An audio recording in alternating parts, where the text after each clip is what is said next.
मोक्षमार्गस्य नेतारं भेत्तारं कर्म भूभृतां ज्ञातारं विश्वतत्त्वानां वन्दे तद्गुणलब्धये।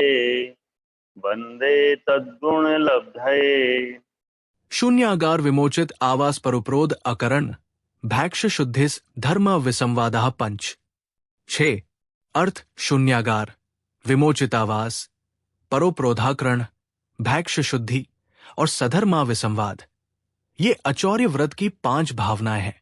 उपकरणों को उसके स्वामी की आज्ञा के बिना ग्रहण नहीं करना, स्वामी की अनुज्ञा से ग्रहण की गई वस्तु में आसक्ति नहीं रखना, आपको इतना देना चाहिए इस प्रकार प्रयोजन को बताते हुए वस्तु मांगना, अपनी इच्छा से दातार देगा तो उसे पूरी पूरी ग्रहण करूंगा, ऐसी भावना नहीं रखना, ज्ञान एवं चारित्र की उपयोगी वस्तु ही ग्रहण करना, गृह स्वामी मालिक के मना करने पर उसके घर में प्रवेश नहीं करना, आगम के अविरुद्ध ही संयमोपकरण की याचना करना, यहां ठहरें इस प्रकार से जहां गृह स्वामी की अनुज्ञा प्राप्त न हो उस देश में प्रवेश नहीं करना।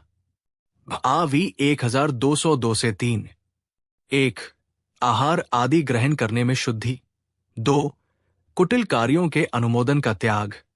3 जहां कोई आरंभ परिग्रह न होवे ऐसे शून्य स्थान पर निवास करना।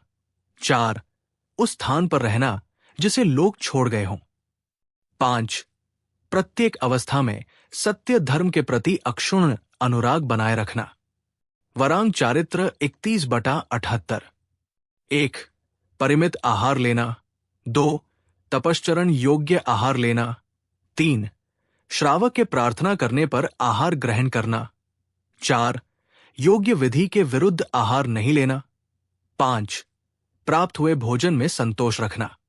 महापुराण 20/163। बिना किसी की दी हुई किसी की वस्तु को ग्रहण करना चोरी है और नहीं ग्रहण करना अचौर्य व्रत है। उस अचौर्य व्रत को पालन करते हुए भी उसकी 5 भावनाएं शून्यागारवास, विमोचितावास, परोप्रोधाकरण, भैक्ष शुद्धि और सधर्मा विसंवाद ये 5 भावनाएं हैं। शून्यागार आवास, शून्य सूने मकान में रहना। विमोचितावास किसी के छोड़े हुए मकान में रहना। परोप्रोधाकरण दूसरों को उपरोध रोकना नहीं करना। भैक्ष शुद्धि भोजन की शुद्धि, याचना आदि नहीं करना रखना। सधर्मा विसंवाद साधर्मियों से विसंवाद, तू मैं नहीं करना। शून्यागारवास सुने मकान में रहना शून्यागारवास है, अर्थात जो व्यक्तियों से रहित हो ऐसे घर में रहना शून्य आवास है। पर्वतों की गुफा, वन, वृक्षों की कोटरों आदि निर्जन स्थानों पर रहने से वहां चोरी के आश्रयभूत बाह्य पदार्थों का प्रसंग न होने अचौर्य व्रत की स्थिति दृढ़ रहा करती है। इस कारण अचौर्य व्रत की रक्षा के लिए सूने आगारों में रहने की भावना व यथाबल प्रयोग करना चाहिए। विमोचितावास दूसरों के त्यागे मकान में निवास करना विमोचितावास है। छोड़े हुए दूसरे के आवासों में जिनमें दूसरे कोई गृहस्थ रहते थे और रोग महामारी या अन्य उपद्रवों के कारण उस स्थान को बिल्कुल छोड़कर चले गए, एकदम वो सूना स्थान है, तो ऐसे स्थानों में रहना ये अचौर्य व्रत की दूसरी विमोचितावास भावना है।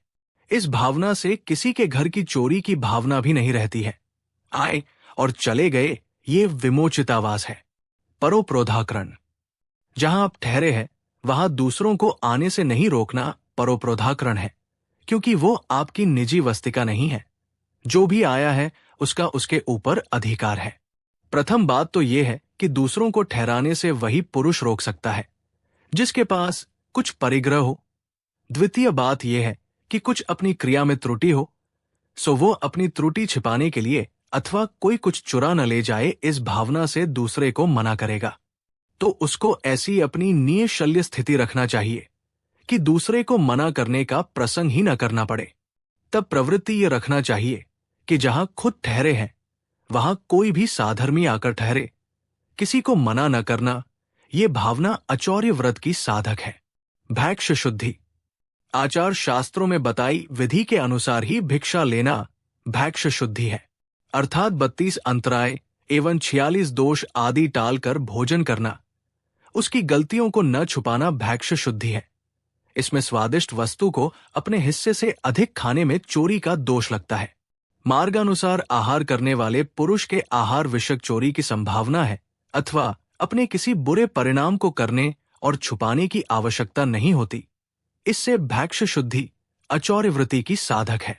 सधर्मा विसंवाद, साधर्मी जनों के साथ वाद विवाद नहीं करना सधर्मा विसंवाद है। सहधर्मी भाइयों से मंदिर में पूजन के बर्तन, धोती दुपट्टा, सामग्री के बर्तन आदि, शास्त्र, सभा में बैठने के स्थान आदि पर झगड़ा करना सधर्मा विसंवाद है। मेरा तेरा का भाव रखने में प्रथम तो उसमें ममता का भाव आया, संग्रह का भाव आया, सो विशुद्धि की हानि हो गई। और फिर मेरा तेरा कहने के प्रसंग में कभी कोई विवाद हो जाए कि दूसरे भी ये कहने लगे कि ये मेरा ही है, तुम्हारा नहीं है, और वे कहे कि मेरा ही है, तो ऐसे प्रसंग में उस चीज के चुराने के उससे आग बचाकर लेने की भावना बन जाया करती है। इस कारण अचौर्य व्रत की सिद्धि के लिए सधर्मा विसंवाद नामक भावना भी भाना व उसका प्रयोग करना चाहिए।